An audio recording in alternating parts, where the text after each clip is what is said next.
என்னோட கமெண்ட்ஸில் ஒருத்தவங்க கேட்டிருந்தாங்க, அவங்களோட பொண்ணு நிறைய ஃப்ரூட்ஸ்லாம் சாப்பிட்றாங்க, ஹெல்த்தியாக தான் சாப்பிட்றாங்க, இருந்தாலும் வந்து காலையில் எழுந்தோன்னே ஸ்னீசிங் நிறைய வருதுன்னு சொல்லியிருந்தாங்க. அது ஏன், அது எப்படி நம்ம சரி பண்ணலாங்கிறத இந்த வீடியோவில் பார்க்கலாம். முதல் விஷயம், ரா ஃபுட்ஸாக இருக்கக்கூடிய ஃப்ரூட்ஸ் வந்து எல்லாருக்கும் சூட்டபுளாக இருக்காது. பழங்களை தற்காலிகமாக நீங்கள் கொடுக்குறத நிப்பாட்டிட்டு மற்ற உணவுகளை தொடர்ச்சியாக கொடுத்துடுவாங்க. என்ன சேஞ்ச் தெரியுதுங்கிறத பார்க்கலாம். அடுத்த விஷயம், இது எனக்கு நடந்தது. நான் 2 வேளை ஃப்ரூட் டயட், 1 வேளை குக்குடு ஃபுட் அப்படிங்கிற அந்த டயட்டை ஃபாலோ பண்ணிட்டு இருந்தேன்.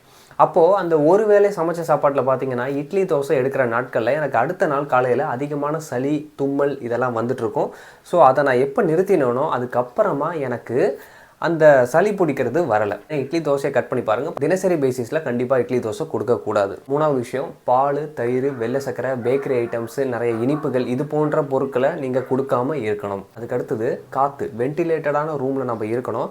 எல்லாரோடையும் அடைச்சி வச்சுக்கிட்டு நம்ம தூங்குறது மூலிமா நம்ம லங்ஸுக்கு தேவையான ஃப்ரெஷ் ஏர் நம்ம கிடைக்காதனாலையும் சளி பிடிக்கிறதுக்கு நிறைய வாய்ப்பு இருக்குது. 5வது விஷயம், பச்சை தண்ணியில் நீங்கள் குளிக்க வைக்கிறீங்க குழந்தை அப்படின்னா நீங்கள் வெதுவெதுப்பான தண்ணிக்கு மாறுங்க.